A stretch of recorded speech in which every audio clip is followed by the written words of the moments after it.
Welcome back, YouTube. J-Bob, the video game slob. Buying more stuff from France. Red Art Games. Pulling through with the winter sale. 66% off. They sucker you in. Gotta fill all those holes, It's like, you don't want to collect every game and every edition on every platform and what have you. So sometimes VGP or Red Art, they'll have games or on sales that are like a year old or a few releases old, that if you missed out on or thought, hey, that ended up going up in value, or, maybe I really didn't like it at that price, but if it's on sale or on clearance, like, let's go back and pick it up. So that's what we did here with Falling Out. The exclusive editions in the big box are numbered to 500 usually, and these are the RAG Indies or Red Art Games this is the second one in that series that I think is now up to 7 or 9 that they've released, under their own thing. Little action adventure platformer there. Again, not usually the type of game that I go for or that I invest in because there's just so many of these, but a nice game in a big box for $17.50. I don't think it's something I would offer to my customers. I don't think anybody's going to buy. But for $17.50, we'll just go ahead and pick that up, put it in the collection, and hope it shouldn't really go any lower than that, I wouldn't think. And then, Jubilee I already owned, but this was just so cheap. It was $10, or, well, 10 euros, which is, at the time of speaking, $10.30 American. So, not really, again, kind of a collect-a-thon there, pixel art style. Not something I super love, but, with a nice slipcover, the nice sticker sheet there. For $10, we'll support them. We'll throw another order in for them and pick that up. As you know, I'm not the world's biggest Switch collector, but for $17.50, picked up a copy of Tokyo, the Tower of Perpetuity. This is the second game I have that starts with the word Tokyo on the Switch, which is kind of interesting. Sort of a 2D dungeon explorer, beat 'em up, roguelike sort of thing.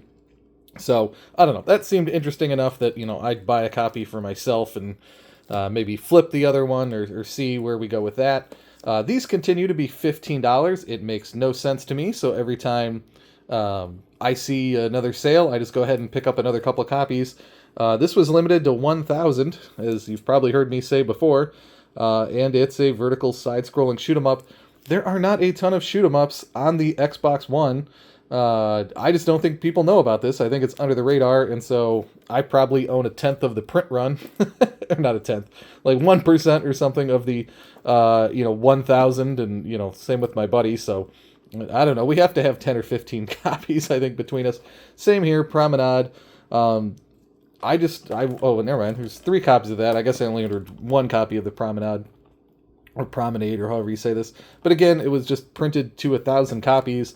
And so they don't make a lot of limited print Xbox One or Series games, as you've seen with limited run games. And the ones they do print have gone up in value. So I don't know, just for $15, we'll just keep setting aside games that are only printed to 1,000 copies and see where that goes. I already had as far as the eye in the collection, but on a different sale. But this was the collector's edition, obviously, here. And as you might tell by its size, this comes with a LP here. And so this was 30 euros. It called it a double vinyl with 22 tracks. So there you go, colored vinyl, which is pretty nice. And the lithograph is actually supposedly signed by the band. So, I don't know, for 30 euros, I'm just kind of a sucker for anything with an LP anymore. It seems like the value of those things keeps going up.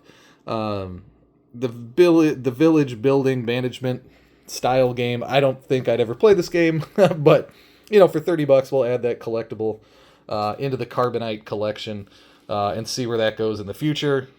Again, it just seems hard to imagine something with 2 LPs in it will go any lower.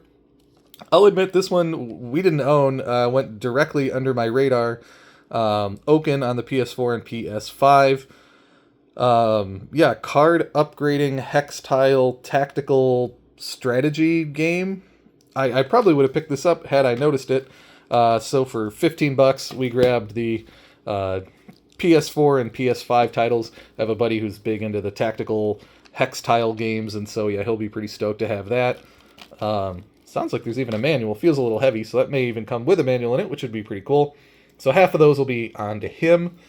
And then again, this is, more stuff that's, once it's on sale, I'll pick up extra copies of. I have the, limited print numbered to 500 on the PS4, but I noticed that this was still, selling on eBay in the $30 range, $28, $30 range, so the opportunity to grab some more at 20 bucks, I figured was well worth it. I don't think they're going back out to print any additional copies of this. PS5 Bullet Hell Shooter. And so, yeah, I don't know. What if the PS5 version goes up and the PS4 one doesn't? I'd be stupid not to own it. So, yeah, I had to grab 4 copies of that. 2 copies will go to my friend. And you'll just notice the fine detail work in her hair there. It looks like she's maybe an octopus? I don't know. It's hard to tell. I think that's an eye patch there I'm seeing. But, yeah, just really fine detail work there on the...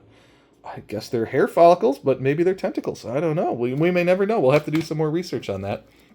And then a game that I just never found cheaper anywhere else, Relayer.